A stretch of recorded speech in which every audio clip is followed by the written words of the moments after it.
but Nice, Jenna. those dinks and dunks. Jenna. Thank you. Thank you. Those dinks and dunks have made for consistent, mistake-free play from the rookie quarterback. See, Wilds? I put it right back in place. While it's been a trick-or-treat start through 2 weeks for Jameis as the starter.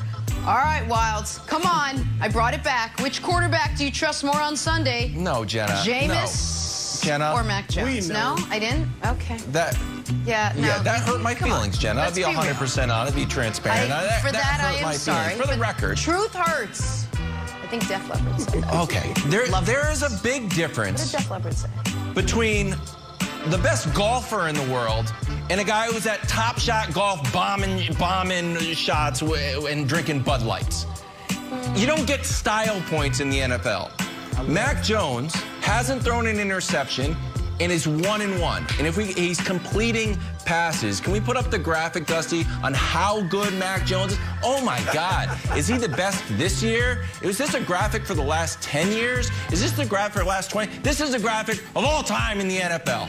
If Joe Namath could be on this graphic, he would be. Mac Jones is the absolute best, yes, even ahead of E.J. Manuel. So look, it is not a style contest, although that works against you. Wild, you understand that graphic proves my point. You understand that, right? What do all those quarterbacks have in common, with the possible exception of Derek Carr? Their teams saw him in training camp in preseason. We're like, oh boy, training wheels, because this guy, we can't trust him. Like, there's not a good...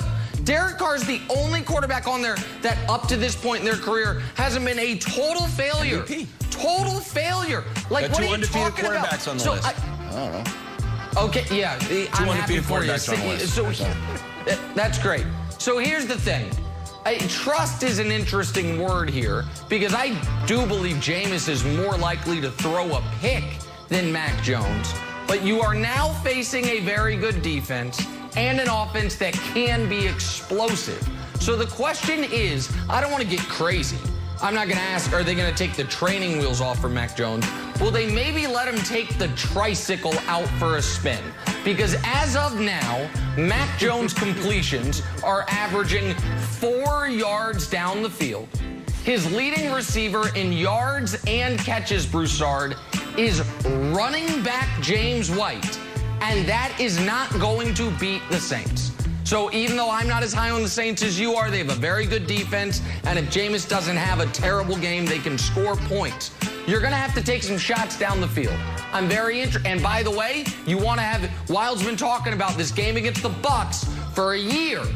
You definitely are going to have to take shots down the field to beat Tampa. So see if they start amping it up. Maybe his average depth of target can be 5 yards instead of 4 yards where it is right now. We'll see. I don't want to get crazy, but we'll see, Broussard.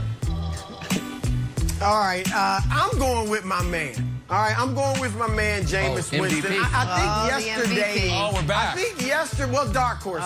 Don't forget dark horse. I think yesterday I said that Belichick would confuse him with his defense, all right?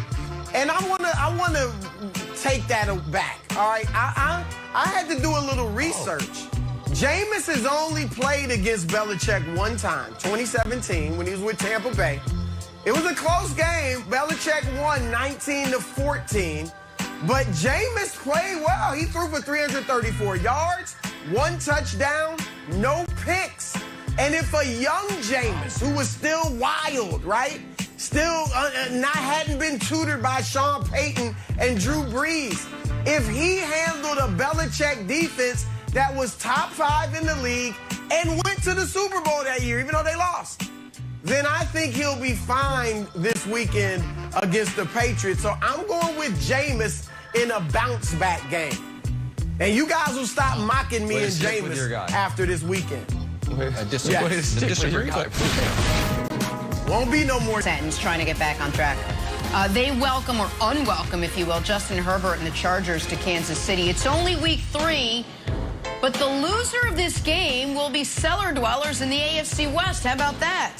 Mahomes, as you'd imagine, has turned the page on last week, focused on nothing but the Chargers. Take a listen. I think everybody's ready to go. We lost a really good football team, and it was a really good football game. But it's still a long season, and we got an AFC West opponent, a great football team coming into town. So you got to kind of turn the page and move on to the next opponent. Well, you just heard Wildes put the Chiefs on upset alert. Broussard, should Mahomes and the Chiefs be worried about dropping their second straight? All right, Wildes, I admire your gumption. All right, you went out there. I got to give you respect for that, but no. All right, I'm not going with you on this one. Not worried at all if you're Kansas City, but I do think this is a good litmus test for the Chiefs. You were right, Wildes. Their defense is atrocious, especially against the run, and I get it. They played Cleveland and Baltimore, two of the top running teams in the league. Okay. Now, Nick tells us their pass defense is legit. Well, we will find out this week because the Chargers aren't much on the ground, but Justin Herbert does it through the air.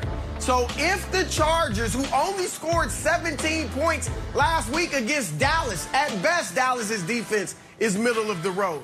And I get they had 2 touchdowns taken away for penalties, but still, they ended with 17 points. If it takes a shootout, if Mahomes wins this game 40-35, I like this. All right, and it took a shootout to win it, Nick, then you have to be a bit concerned because then that defense is officially in trouble. All right, so that's all I'm saying. I love it. I'm not going with Wildes and picking the upset, but a little yellow. Is yellow the lowest form of alert? Yellow, green, whatever? No. Yellow? No, you're not picking the upset. Instead, what you're doing is trying to preset the narrative where the Chiefs could score 40 points, and I'm supposed to be concerned about the end result. That's why, by the way, the committee has them at the top of the NFL tiers in the pyramid, is because we're already like, well, they might score 40 against a playoff team, but that's concerning. A playoff team, by the way, that has allowed 16 and 20 points in its 2 games, or a potential playoff team with the Chargers. No, it's fine. Here's the thing about the Chargers. I believe Herbert is awesome, but he hasn't really played like it this year, oddly. They scored 20 and 17 respectively in their 2 games. Herbert has 2 touchdowns and 3 picks. I think he's arguably the best of the super young quarterbacks in the NFL, but he needs to play a little bit better. But much like it was bad luck for the Chiefs that the Ravens lost that heartbreaker right before they played Kansas City to the Raiders, I think it's bad luck for the Chargers that the Chiefs lost a heartbreaker to Baltimore. I think the Chiefs will be even more laser focused than usual. I do not think Tyreek Hill is going to be shut down for a second straight game, even if they double team him throughout. And there is the element of you're back at Arrowhead for a game for the first time in a while. They do need to win. They fall into 1 and 2 would be a problem. So for all those reasons, I think the Chiefs win, and I think for the first time all year, they cover Wildes. What? Wow. What do you mean? Can I say something? Just a little analysis of watching you do sports television. You saying they do need to win. Falling to 1 and 2 would be a problem. That's the first time you've showed any lack of confidence in the Chiefs in the last 2 years.